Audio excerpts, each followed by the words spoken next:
Think something funky happened with the last live. Take two. I have to retitle the live. Come on in, come on in. Come on in.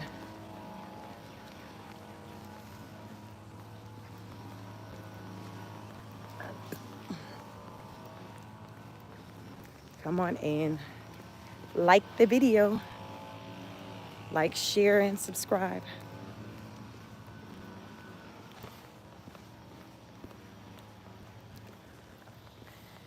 We have to restart the live. Let's see.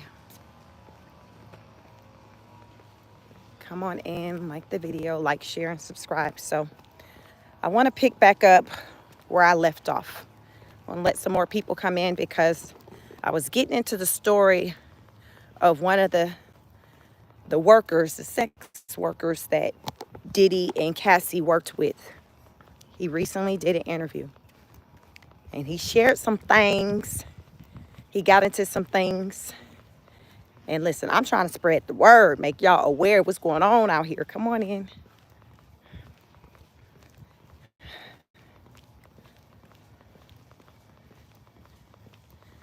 Come on in. It's a hot one today in hot Atlanta.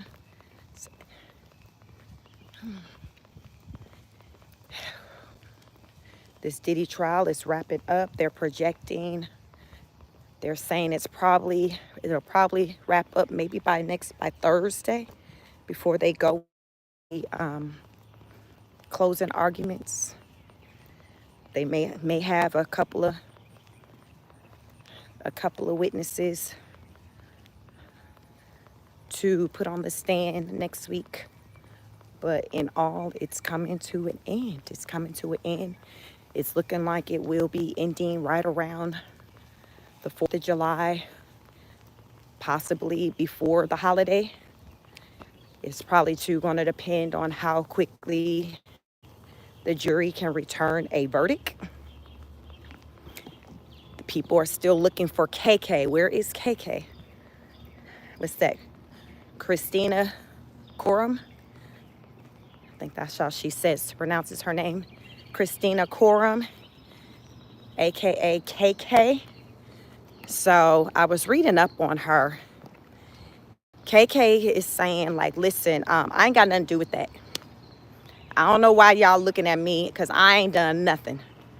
So from my research, Christina will not be testifying. She's saying that her lawyer has spoken out.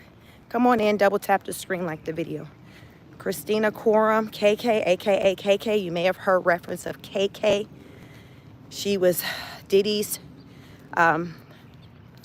chief. What did they call that woman? Let's see what they call her. They call Christina. Let me see what title what title they gave her. I might have left that particular page. I think they called her the chief officer or something. Listen, she was the one. She was like his right-hand woman.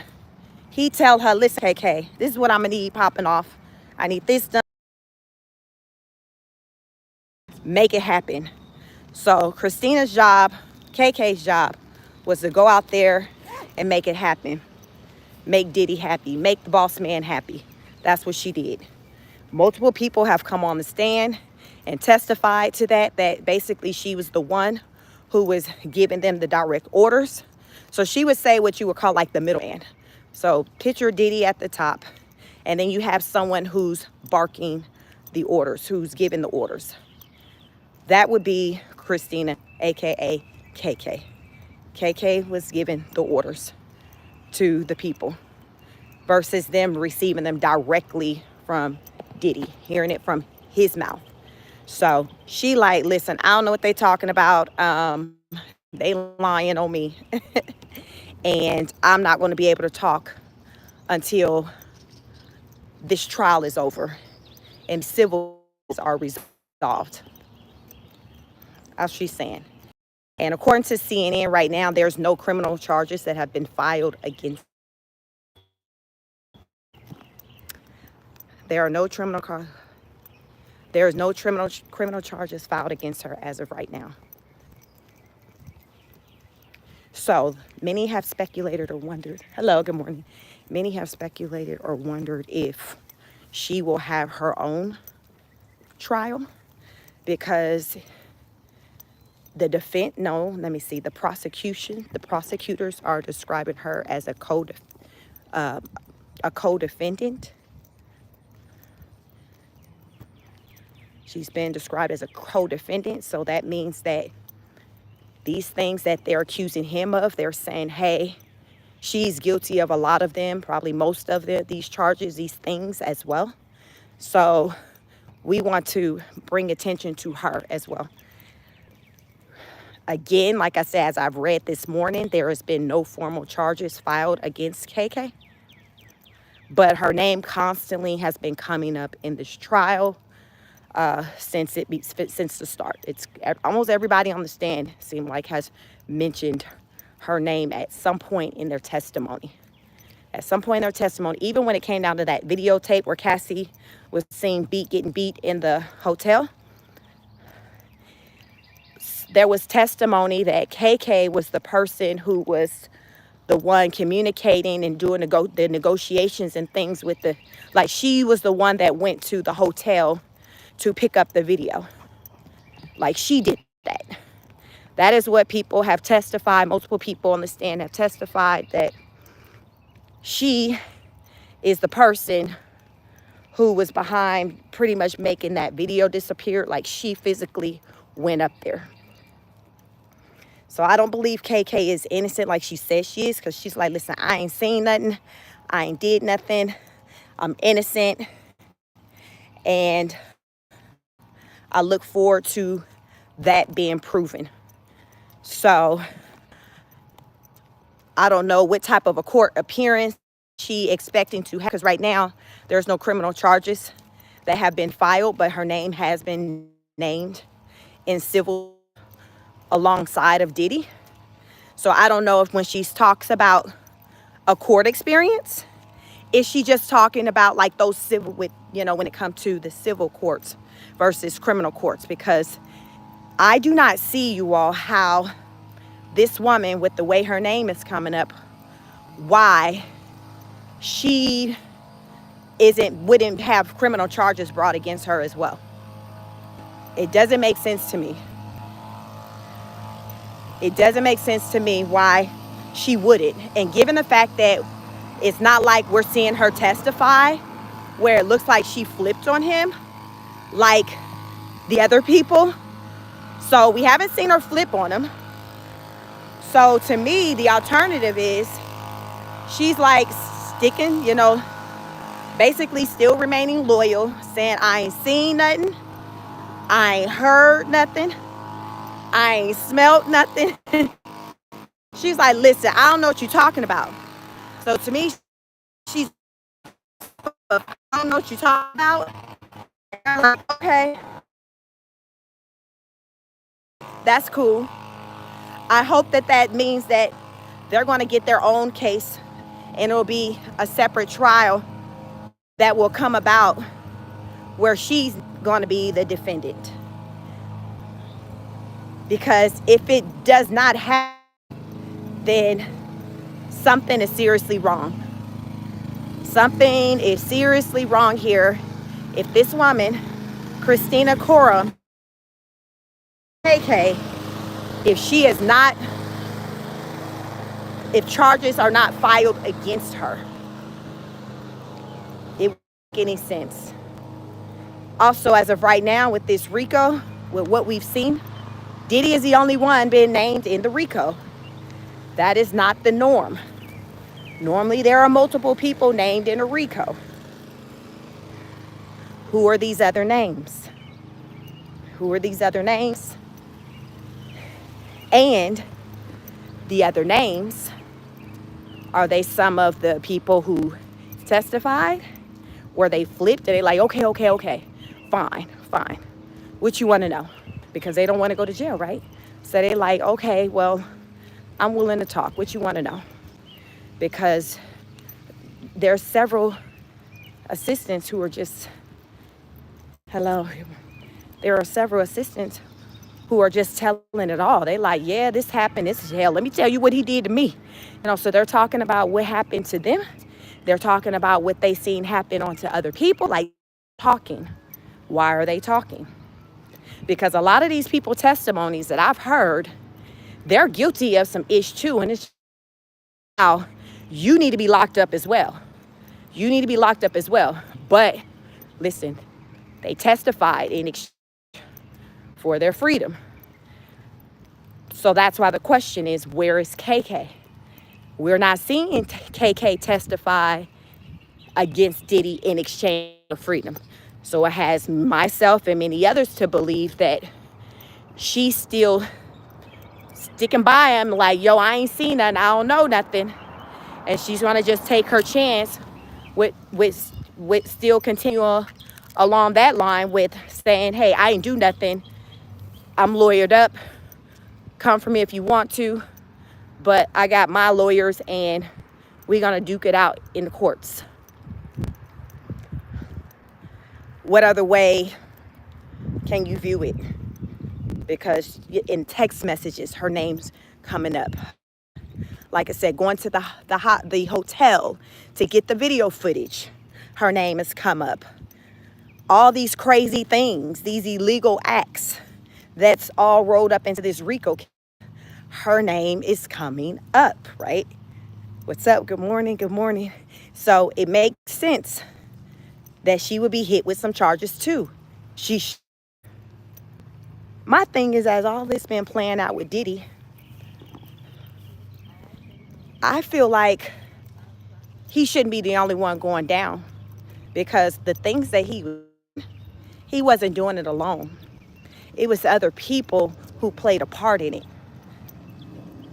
He couldn't do it on the level that he did for as long as he did it by himself. So the fact that, okay, these people, I'll just tell on them and then I'll get out. Like, I don't like that. I don't know. It just doesn't feel right to me. I feel like these people who were complicit and who hands were in the cookie jar right along with him, I feel like they should be dealt with too. I don't know. Y'all let me. I feel like, well, no. As long as someone just tell and say, oh, well, I did it because I was scared or he made me do it, then to just get off. Like, what do y'all think? Because I'm here for him being dealt with the things that he did. But I'm not here for him being the only one being dealt with. You know what I'm saying? For example, KK, if she played a part in it with the scheduling, setting things up for him, purchases, exchange of money, I think that she need to be dealt with too. I think she need to be too. So that's why the question, remains like, okay, who else is named in this RICO? And will there be more trials to come? Will there be more trials to come for those people who we've heard their names, but we haven't? Was that Drock? That's a big name we've been hearing a lot in this trial? Where is he? It seemed like KK and Drock, their names come up a lot. They had pretty big involvements of what was going on with him. Where is he? I saw KK lawyered up. Back in March, she did a statement. You all read verbatim like what her statement was. But basically she's saying, listen, I've never witnessed any sexual assaults and abuse, like any criminal behavior. I've never witnessed it or been a part of it. I've never done that. These are lies. People, true. It's not true. And she's standing 10 toes down on that. And she's saying that once the trial is over, once these civil cases have been filed, then that's when she will speak out. Drock, I don't know what his statement is. I haven't read anything about what he's saying as far as what his stance is as his name is coming up in this trial. Y'all can drop it in the chat if you're familiar with what he's saying. I do not believe he's been on the stand, but I don't know if he's going to be on the stand because we really have one more like full week before like the holiday, like going into next week. It's projected that the trial is going to be wrapping up like next week, probably by like Thursday. So if he would testify, it would be by like sometime next week. By sometime next week, he would testify. Daphany Joy. Y'all let me know how y'all feel about Daphany Joy, 50 Cent baby mama. She annoyed me. I got sick of her. I'm like, why the hell they still got this woman on the stand? I don't think it was just me. I think the world was annoyed with her. It was just a damn stupidity for me. I don't know, y'all. It's like her testimony, it was different. It gave a different kind of energy than Cassie's. Cassie's gave like, listen, this was my man. We was together all these years. I basically stuck around too long. It was at a point to where I was trying to get up out of it. And he was like, nah, you need to stay here. You got to keep doing it. Daphany was on some type of time of, well, he basically let it be known that if I didn't do these things, he wasn't going to pay my rent. To me, that's a choice at that point. That's not someone forcing you. If them saying, hey, if you don't do this service for me, then I'm not going to do this for you. Cassie, we literally saw her getting her tail beat in the hallway at Intercontinental at the hotel. Like, we saw that. Daphany was just on some, listen, this man was like, oh, when I told him I don't want to do it no more, he was like, yeah, I don't know who finna be paying that rent over there, but yeah, keep your head up. Like, y'all, is that still in the category of force? Do we put Daphany in a category of somebody being forced to do things that she didn't want to do? They're saying supposedly that man is still paying her rent, even though she on the stand testifying to how she still love him and still, testifying against him. He's still someplace still paying her rent. Y'all, I'm trying to understand it. I think Daphany Joy is guilty of goddamn being dumb as a doorknob. Like, that's it. That's on that. Beautiful, young, beautiful woman, but dumb. Just, she, I think she was the slowest one out of all of them. She was the slowest one out of all of them. And this happens to be 50 Cent's baby mama. I know the hell he embarrassed. It's like, sir, you done talk all this yin-yang about everybody in the industry. These women, these black women, this, that, and the third. But this is who you got as your baby mama. Like this right here, you can't make me believe that these traits wasn't coming out when you was laid up with her. We finna just act like Diddy just brought all this out of her? Like, y'all really think about that. Diddy just brought all these traits, this out of her, that he didn't see none of that before he made her his baby mama. Oh, okay. Okay. So, 50 Cent, listen, life's about decisions, about choices, right? You quick to get online and talk about stuff like that with choices and stuff. Well, this is the choice you made when you decided to impregnate this woman. Know how babies are made, and you decided to make this one your baby mama. And clearly, all you was going off of, because it ain't ish else of substance popping off with that woman. Like, what else is the highlight of this woman, Daphany Joy, outside of her beauty? At least we seen Cassie sing a song in two-step, whether or not you thought that she was good at it or not. We did see some talents and things that this woman had. Daphany, we didn't see none of that. We didn't see none of that. Daphany was just a woman. Y'all, and did y'all hear when she talked about how she got with him anyway? It was coming off of her friend, her girlfriend messing with him. Y'all hear when she said that? She was like, yeah, I met him at a party. My girlfriend was basically talking. My girlfriend, a friend, female friend, was talking to him. They was seeing each other. And Diddy was trying to push up on me. And I was kind of rejecting him because, my girl was talking to him. But hell, when my girl moved out the country, got married, I'm like, shit, I guess I can talk to him now. Y'all think they friends? I wonder who this friend was. Y'all think Daphny is still friends with this woman. Anyway, so she goes ahead and decides to accept the advancement. Here we are today. Here we are today. Was it worth it? That is the question. But remember, she said she was getting her rent paid. She was getting her bills paid. But she want to classify as being forced to do something. I personally don't feel like she was forced to do anything. If he was saying, hey, if you don't do it, I'm not giving you this money. Okay, like, to me, that's no different if, hell, you telling a man, hell, if you don't cut my grass, then I ain't finna pay you the damn cut. I ain't finna pay you. What? I'm paying you to cut. I'm paying you to cut the grass. Like, what is it? Think about that. It's either, well, no, I don't want to cut the grass. Okay, well, that means you're good with not accepting payment. Well, yes, I'm good with not accepting payment. All right, I'm moving around. Because someone's wanting you to do something and they say that they'll pay you for that. And you're like, but I don't want to do that. And they're like, okay, that's your choice. That's your decision. But understand, you're not getting this money then. So it's up to you. That doesn't classify. That doesn't go into the same bucket as being forced. I don't know, y'all. Y'all let me know how y'all view it, because I don't view it. I think that goes into the bucket of, listen, I don't like these.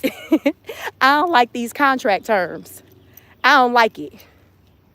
Okay. We don't like a lot of things. A lot of us don't like our jobs, but we go to it because we know, okay, in order to get paid, I got to show up to this job and perform the duties that I committed to. Like, otherwise, if I don't want to do the job, I'm just not going to work there. And guess what? You're accepting that you're not going to get paid by said employer. That is different from what we saw with, say, Cassie when she was on when she was on the stage. That was different. It was more variables thrown into the mix with Cassie when she was on stage talking about the times when she was asked to do the freak offs or forced to do it and things like that. You see what y'all see what I'm saying? So it's different. So Daphany to me just looked like an entire fool. She just looks like a fool. So 50 Cent out here trying to get custody of the son. She now throwing out allegations that he's been abusive to her in the past. He's threatening to sue her for defamation because he's saying you lying. So let's go over to the first baby mama, Sheniqua Tompkins. Y'all seen her? The one that's black like me. The mother of his oldest son, Marquise Jackson. He's 28. The son that looks like his twin. The son that acts like he can't stand on and he wouldn't even spit on if he was on fire. Y'all know he giving that son that Brian McKnight energy. That energy that Brian McKnight was giving his son. What was his name? Nico or something, that just passed away from cancer. Y'all seen that energy that Brian McKnight was giving his son on even deathbed? This is the type of energy 50 Cent is giving Marquise. He don't care nothing about that young man. And y'all ever find it as funny that the ones with men and their children, the kids of theirs that look just like them, where you can't even deny it, those be the ones that they either they'll deny those ones or don't want nothing to do with them. And that's the one that looks just like them, even act like them. Look at Dr. Umar Johnson on the internet. His daughter got his energy, her mannerisms, the way she speaks, and look how they're going back and forth. He can't deny that girl, as he called her, Baby Smurf. You can call her names you want, but you can't deny that that's your child, that's your blood, just like 50 Cent can't deny Marquise. 50 Cent, what are you really upset about? Are you upset about this young man looking like you? Being in your image? Are you upset with that of his features? He don't look like Sire. How does the first Daphny son pronounce Sir? Is it Sire? S-I-R-E? Because they don't, they both look like 50 Cent, but they have different phenotypes. Sire looks very much so biracial. His mother she got a whole bunch of stuff mixed in her, but her back is like of an Asian descent. Marquise is black. Y'all remember that energy that Jeezy had with his oldest son? that was black. Let's talk about it. What is the deal with that? What's the deal with the ones in and the baby mother of their first child, that woman that was around before they really got put? Like, what's the deal with that? Because Marquise' mom said people may throw out, I was with him for the money, I'm mad about the money. She was like, I was with him when he didn't have no money. I was taking care of him. He was a street. That's what she said. She's like, he wasn't no big time dealer, nothing like that. She was like, y'all, he was a corner boy, y'all. What's her name? Sheniqua. She has an interview out there on the internet. Go to MREC TV YouTube channel. She did a part 1. It's supposed to be a part 2 because she didn't get through everything. Part 2 is supposed to be her really going in as to why 50 Cent is really upset with Diddy, what it's really about. Anyway, she's like, you know, he just got all this smoke, this energy, and she believes him of being behind the burning down of her house. You all, I don't remember this woman's house burning down some years back. Do you all remember?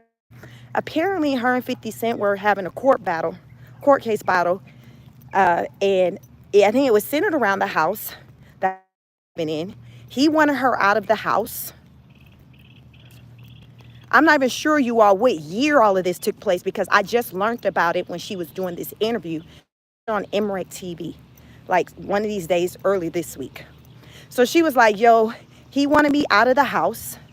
She was like, me that house. So I wasn't going anywhere. Remember, she's the mother of his child at the time. So I think Marquise, maybe, I don't know how old her son was at the time, because I don't think she really did a timeline really like that. But she said that Marquise was still a minor. Well, keep in mind, he's 28 right now. So he was still a minor at the time of the house fire. She had her sister living in the house.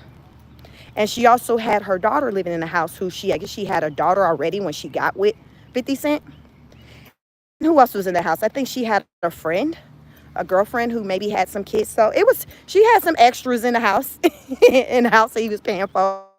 Clearly, you know, he didn't appreciate it. She said she remember, I guess, at the courts, I think his attorneys and them asking her about, you know, she said, I guess she had documents, paperwork or whatever to support whatever. They asked her where it was. And I guess she told them, you know, I got it, you know, at the house or whatever.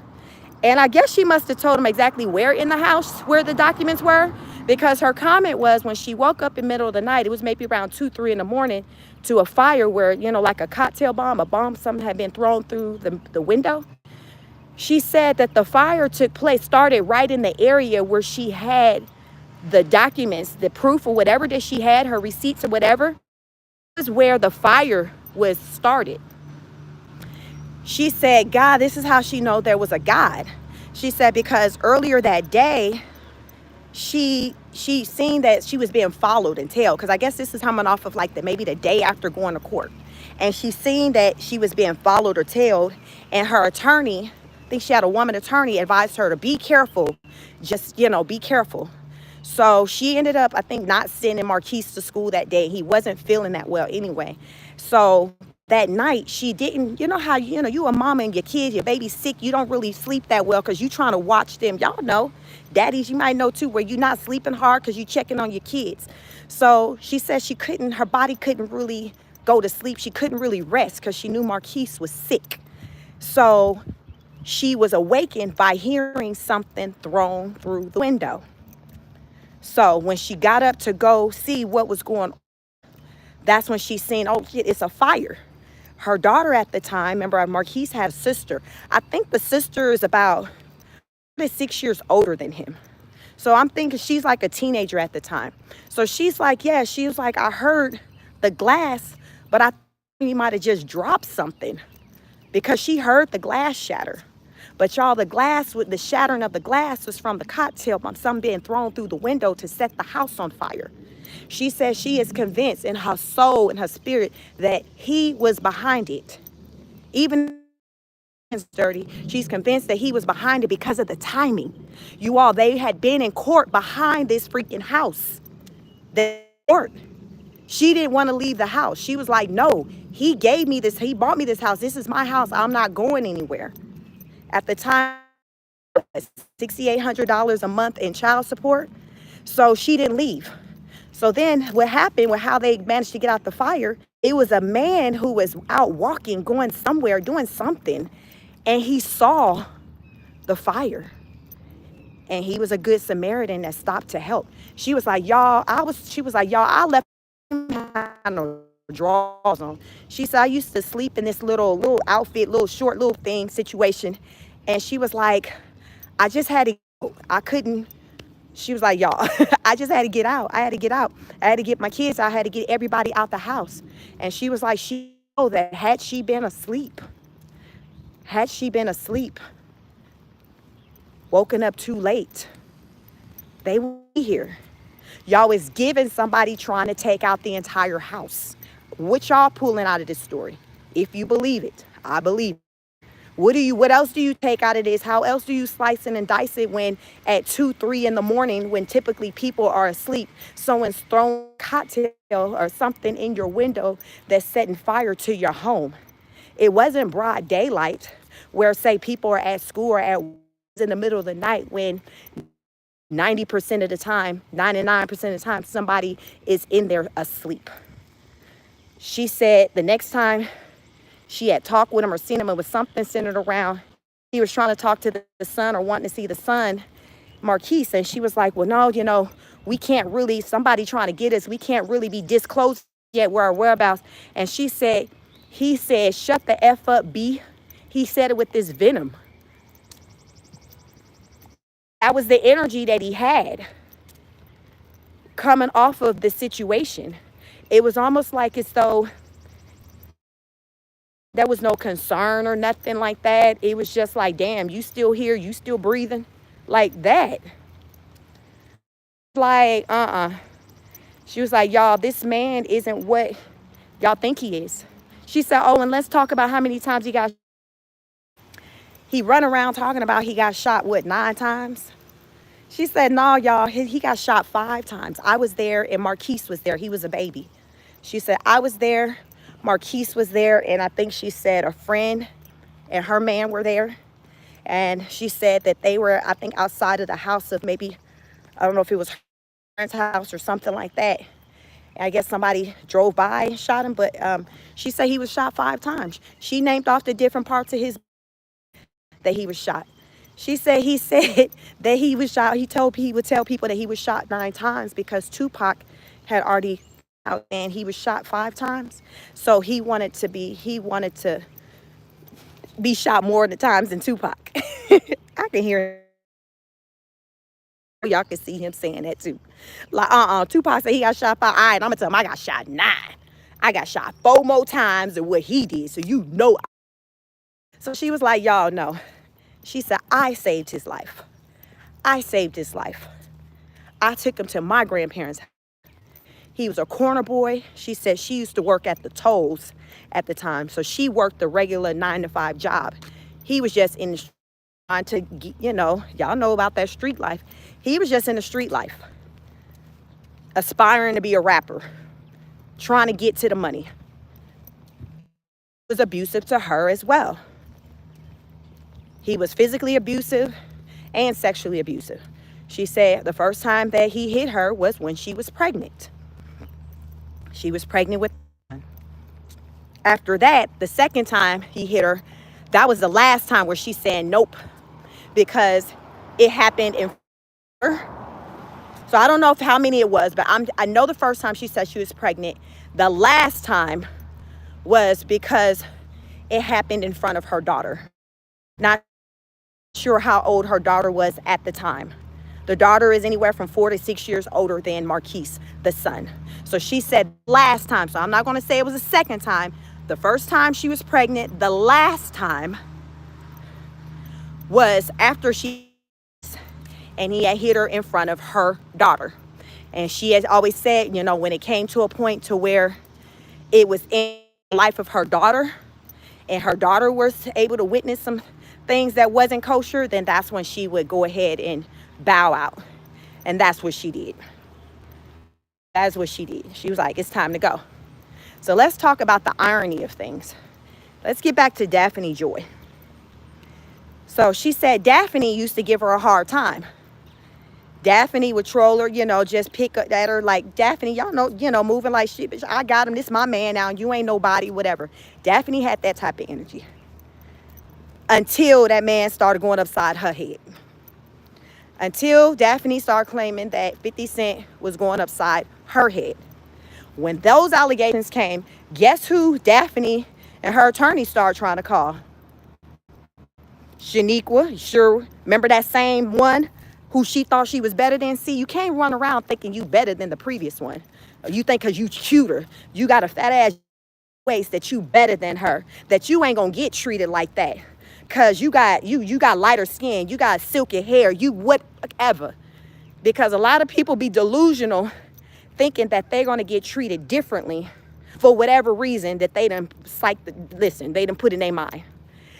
Daphany had to humble herself, and I don't know if she was the one who actually picked up the phone call or her attorneys. I think it was her.